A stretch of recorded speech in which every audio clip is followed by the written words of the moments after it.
Dr. Dudes. This is Friday. This is February 2022 recommendations.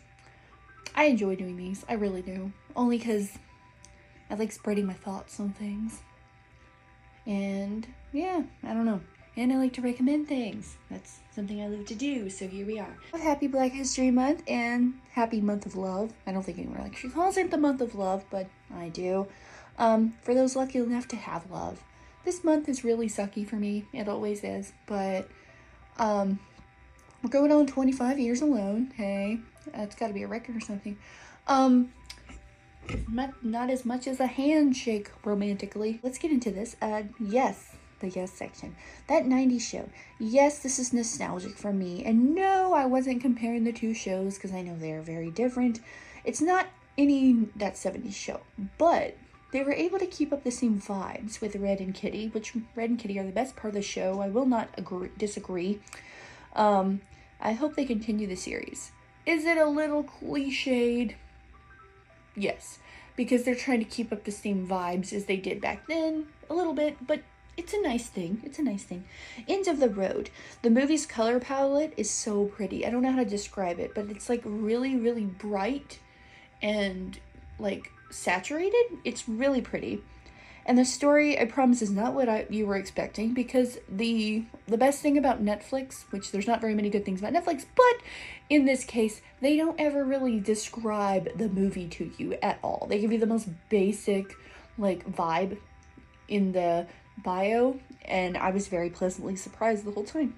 Fire of Love, a documentary about the people that study volcanoes and their love until their sad death. 600 Pound Life season 11. So yeah, I'm honestly very shocked that there's 11 seasons of this. I didn't even realize this. But Dr. Now is back once again, and I never get tired of this show. I don't know why. It's such a guilty pleasure. Wakanda Forever. I think the topic of the real death of Chadwick was handled great in this movie. And I think everything was really pretty in this movie, and everything was very stylistic. But I really like this one. Avalon High. Yeah, so I always wanted to watch this movie when I was younger. For some reason, I never got around to it. Rather, I always missed it on Disney Channel or whatever, but I always wanted to watch it. And now we have the internet, so we can watch anything we want at any time. So, I watched it. And the idea of King Arthur's court being reincarnated is a pretty cool idea. I think it's a cool idea, especially for a Disney movie. I thought that was really cool. I Feel Pretty. The message in this movie is so cute, and it's trying to say that we should all be confident and will be pretty. And I like the message of that. And I think that most people that are attractive usually have a lot of confidence. Not always, but confidence does help a lot. So I think that that's a really good message. I think they could have explained it a bit more, that that's what they were going for, but I liked it. The Dropout. I did not know this was based on a true story until I finished the show, and then it said that, and trust me, you'll wish for her demise once you get a few episodes in. She pissed me off so bad, but the way it was carried, it was really cool. 28 Weeks Later, the cult classic zombie movie I finally watched. I'm always behind on things. Only You.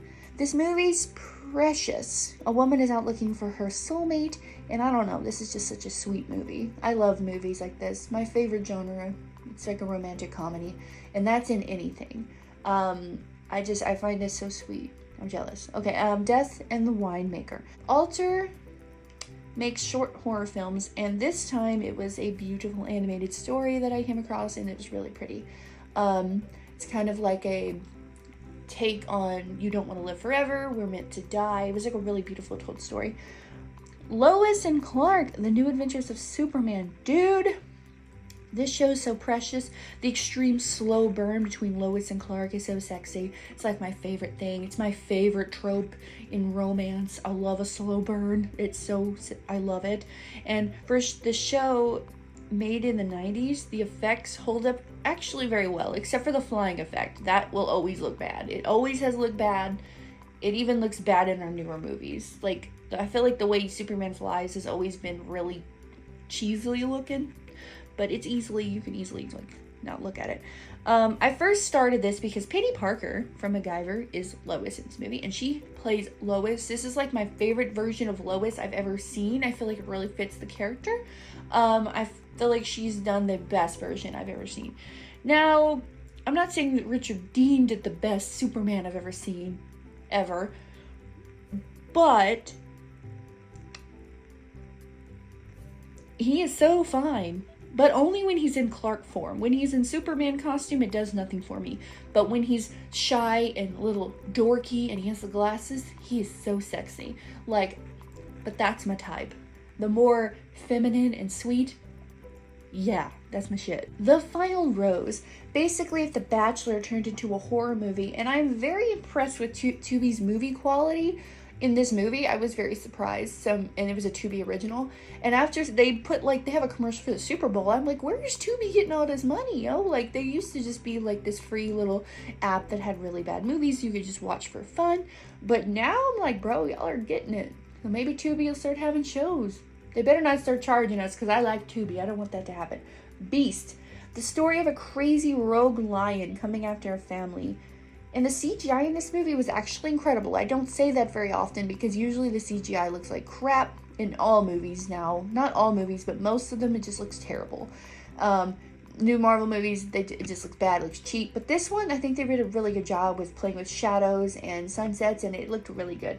Superman, Shazam, The Return of Black Adam. I hope this is the storyline they were teasing at the end of the Black Adam movie, because that would be really cool. The Phantom of the Opera. I read the original novel, like in junior high, and I think this did a really good job, and despite me saying I don't like musicals, I do. I have the soundtrack on my phone now. I like musicals. The Crow. This is not the first time I saw this movie. However, first time I've watched this movie in probably 10 years. I thought it should be enjoyed. It's based on a graphic novel, and I think it's a really cool story, so check that out. And it was Brandon Lee's movie where he lost his life. So I think it would be an interesting watch. And it's got a good 90s grunge, which I love that vibe they have. Pamela, a love story. I adore Pamela Anderson, and I think she's so sweet and beautiful. And this documentary on her was really cute. The Way of the House Husband Season 2, this show's very much wholesome, and I find it so cute, and I want a husband like this. Like, that's the husband I want. I want that one. I want a cute little stay-at-home husband. But I wouldn't mind doing that, because I like the cooking and the cleaning and the caring, but I think it'd be really cute to have the same thing coming back to you. And when is it going to be my turn, guys? Come on. Season 4. I think that you should have ended with Season 3. Because I felt like the ending was very well written, and it's like an ending that I would have written. I just thought it, like, everything came together, and I thought it would have been a really good ending. Of course, that's not what happened. We have a Season 4, and Joe might go to jail this season for all his crimes, honestly, because someone's trying to trick him, which I hope is the ending we're going for, because I'd want him to go to jail. I'm still mad about him in 40.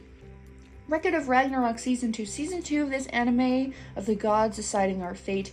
And as entertaining as it is, I don't think it's actually fair for humans to try to have a chance against gods, but whatever. Puss in Boots, The Last Wish. This movie's amazing. As everyone has said, it was amazing. It is literally so good. I cannot describe to you how good it is. The vibe, the songs, everything, the animation, it's just incredible. And the movie's so emotional, I cried. Like, I started crying. And I'm so happy about this movie. Dude, the villain in this was actually terrifying. Gave me chills. Like, the villain, they did a really good job. I mean, he's one of the villains, but scary. The Woman King. They really undersold this movie in the trailer about how good it was going to be. Like, which is kind of cool because they didn't show everything in the trailer, which I wish more movies would do, but they undersold how good this movie was going to be. I was very impressed by the action in this movie, which is, by the way, based on a true story. So, oh my god. This movie was so well acted and choreographed. It was beautiful, beautiful movie. Viking Wolf. A town is plagued by werewolves. Effects in this, amazing. Akaseko, I still don't know how to say this. I've watched 5 seasons of this show and I still don't know. This is season 5, which I also have heard is the final season, so we won't get any more, which is sad because it kind of ended on a little bit of a cliffhanger. The final season of this adorable show, and it's so cute and wholesome, and I love the art style. I'm gonna butcher this. Arahen-san wa kanani. Probably butchered that, I'm sure I did. Wholesome and so sweet. A girl that speaks very quiet and is very shy meets another guy who's kind of quiet and really shy, and we have another adorable couple, y'all. And it's so hilarious. I love it. It's my favorite genre of anime, like the romance comedy. So good. Knowing a girl predicts terrible events in history, and the ending comes out of left field, to be honest. Little Black Book. A girl finds her boyfriend's little black book and finds his exes, and hilarity ensues. At the end, she finds out they were never meant to be, so I thought that was a ending I quite did not expect in a romantic comedy, but this isn't considered a romantic comedy, I don't think, but I don't know. Scoob! This is what Scooby-Doo is supposed to be, and it was such a breath of nostalgia. And the movie was cool because it incorporated other Hanna-Barbera cartoons, which I found amazing. Fiona, a short film on YouTube about if Shrek was a horror movie, and honestly, this is what you'd expect an ogre to be, making Fiona the villain the whole time, which I thought that was cool. Batman and Harley Quinn. This movie was hilarious, and the art style reminded me of the old Batman cartoons I used to stay up late to watch, and Harley in this movie was so dang fine. Mermaids! I thought this movie was about mermaids, so I watched it, but no, it's about a mom with 2 girls and one of the most uncomfortable crushes I've ever seen in a movie. Because she was 15, he was like 26, and I was like, ew, and the things she was thinking about him, I was like, ew. So I was a little uncomfortable, I'm not gonna lie. The Vampire Dies in No Time, Season 2. The second season of this crazy comedy about a vampire that dies easy, and I just like John the Armadillo. I'm watching for John. I love John. Angel Cop. I love older animes. They're so gritty, and the vibes of them were pretty cool. And usually they're done in a 90s grunge style, even though this is 1989, I believe, but it doesn't matter. It's like a 90s grunge is what we can describe it as. This is the story of a futuristic world overrun by terrorists with a special police force. Now for the meh section. Very private lesson, and this, given the title, kind of gives it away. It's not a cute romance anime by any means. However, the story has a funny charm to it. After a girl is taken home by a teacher, she decides she wants him to be her protector, and her powerful dad makes it happen, and there is some slight cute moments in this, despite the vibe it's going for. Weathering with You. I really thought I would love this movie to pieces because I thought it was going to be like Your Name because it's got the same writers, I believe. It's not so much like that as I thought it would be, and the ending was really cute though, but it took a while for me to actually get into what was going on in the story, and I don't really like movies like that. Now for the no section. Lyle Crocodile. Oh god. I know this is not made for me, and then this movie was made for kids. And it's based off of a book series for kids. Like, I get it. But, my lord, I couldn't take this movie serious for a second, and I kept laughing through the whole thing. Maybe it's because it's voiced by Shawn Mendes, and I saw people making fun of it on TikTok months before it came out, and maybe it's just stuck in my head. But I couldn't take it seriously, and, you know. But like I said, it's not for my age group. Hashtag float. Even the title doesn't sound very good, right? Oh my god, it's not about evil floaties, which I kind of thought it was going to be about evil floaties, because that's why I watched it, because I was like, that could be hilarious. Well, it's not about evil floaties on the river. It's about some supernatural evil stuff happening at a river, and there's a little more story to it, but anywho. I hope your month was full of love, as much as it can be, and I hope one day I have someone to feed.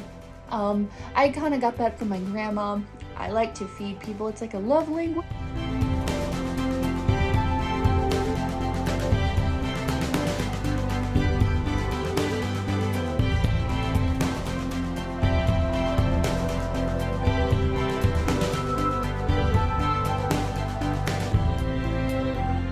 So I like to make them things, and I hope one day I get to do that. So next, we're coming into spring. I like spring. Hadouken! Finish him!